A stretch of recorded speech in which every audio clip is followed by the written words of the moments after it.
السلام علیکم ناظرین، امید ہے آپ لوگ خیریت سے ہوں گے۔ رمضان المبارک کا بابرکت مہینہ گزرا اور رمضان کے بعد شوال کا مہینہ شروع ہو چکا ہے۔ لوگوں نے روزے رکھے، تراویح پڑھی، عبادات کی، اللہ تعالیٰ کو راضی کیا۔ لیکن شوال کے مہینے کے 6 روزے، رمضان کے بعد ماہ شوال میں 6 روزے رکھنے پر اللہ تعالیٰ نے بہت زیادہ اجر و ثواب کا وعدہ فرمایا ہے۔ مثلا جو شخص رمضان کے روزے رکھنے کے بعد شوال کے 6 روزے رکھے، اللہ تعالیٰ اسے سال بھر روزے رکھنے کا ثواب عطا فرماتے ہیں۔ جو ہر سال اس کا اہتمام کرے تو اسے زندگی بھر روزے رکھنے کا ثواب ملتا ہے۔ لیکن بات یہ ہے کہ کیا شوال کے مہینے میں روزے اکٹھے رکھنے ہیں، یہ عید کے فوراً بعد شروع کر دینے ہیں، یا ایک ایک کر کے ایک دن ایک رکھ لیا، 2 دن چھوڑ کے پھر رکھ لیا؟ تو کس طریقے سے شوال کے 6 روزے پورے کرنے ہیں؟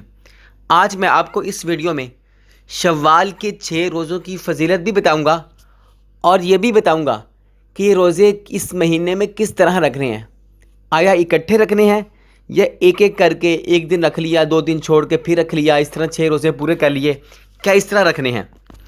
دیکھیے، معمولی سی کوشش سے اتنی بڑی انسان کو فضیلت حاصل ہو سکتی ہے۔ رمضان کا پورا مہینہ مسلسل ہم روزے رکھتے ہیں، اگر اس کے بعد بھی 6 روزے رکھ لیے جائیں تو کوئی اتنا مشکل کام نہیں ہے۔ اس لیے کسی بھی مسلمان کو اس فضیلت سے محروم نہیں رہنا چاہیے۔ ان 6 روزوں کی فضیلت حاصل کرنے کے لیے یہ ضروری نہیں ہے کہ عید الفطر کے متصل بعد شروع کی جائیں، کہ عید کا دن گزرا اور اگلے ہی دن روزے سٹارٹ کر لیے۔ چونکہ رمضان کے مہینے میں انسان روزے رکھ کے کچھ کمزوری بھی اس کو آ چکی ہوتی ہے، تو اس لیے یہ ضروری نہیں ہے کہ عید کے بعد اگلے دن روزے شروع کر لیے جائیں، اور نہ یہ ضروری ہے کہ مسلسل رکھے جائیں، یعنی شروع کر لیے ہیں تو اب 6 پورے کر کے ہی چھوڑنے ہیں۔ ایسا بھی کچھ نہیں ہے۔ اس کا طریقہ یہ ہے کہ پورے مہینے میں آپ جب چاہیں 6 روزے پورے کر سکتے ہیں۔ ایک دن رکھ لیا، 2 دن چھوڑ دیے، 3 دن چھوڑ دیے، یعنی جب آپ کو آسانی ہو، جیسے ممکن ہو 6 روزے پورے کرنے ہیں شوال کے مہینے میں۔ یعنی اس مہینے کے اندر 6 روزے پورے کرنے ہیں، لیکن وہ آپ جب چاہیں، آپ کو سہولت ہو، آپ رکھ سکتے ہیں۔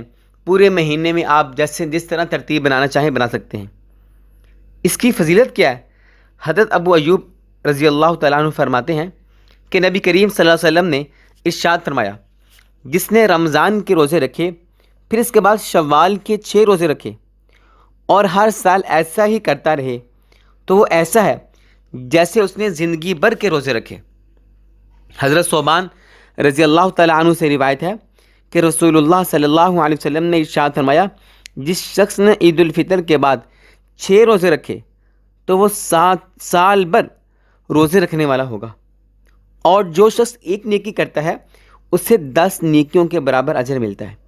اس حدیث میں شوال کے روزوں کا سال بھر ثواب روزے رکھنے کے برابر ملتا ہے، اور حدیث کے آخر میں اس کی وجہ بھی ذکر کر دی کہ اللہ تعالیٰ ہر نیکی کا اجر 10 گنا بڑھا کر عطا کرتے ہیں۔ اس لحاظ سے دیکھا جائے تو رمضان اور شوال کے کل 36 روزے بنتے ہیں، ہر روزوں پر 10 روزوں جتنا اجر ہے۔ اس طرح 36 کو 10 سے ضرب دینے سے کل 360 روزے بنتے ہیں، اور ایک سال میں اتنے ہی دن ہوتے ہیں۔ گویا کہ آپ پورا سال روزے رکھ رہے ہیں، اور آپ کو پورا سال روزے رکھنے کا ثواب مل رہا ہے۔ اتنی بڑی فضیلت اور کیسے حاصل ہوگی؟ تو ناظرین، 6 روزے جہاں ہم نے رمضان کے روزے رکھے ہیں، وہاں ہم شوال کے 6 روزے رکھنے کی بھی ہم کوشش کریں۔ انشاءاللہ اللہ تعالیٰ ہمیں سال بھر روزے رکھنے کا ثواب بھی عطا فرمائیں گے، اور ہماری دنیا اور آخرت بھی اچھی کر دیں گے۔ اگر آپ کو ویڈیو اچھی لگی ہو اور معلومات حاصل ہوئی ہوں تو آپ ان معلومات کو آگے بھی شیئر کر دیجئے، تاکہ کسی اور کو بھی فائدہ ہو جائے۔ ویڈیو کو لائک کر دیجئے اور چینل کو سبسکرائب کر دیجئے۔ ناظرین، ملتے ہیں ایک اور ویڈیو کے ساتھ، تب تک کے لیے اللہ حافظ۔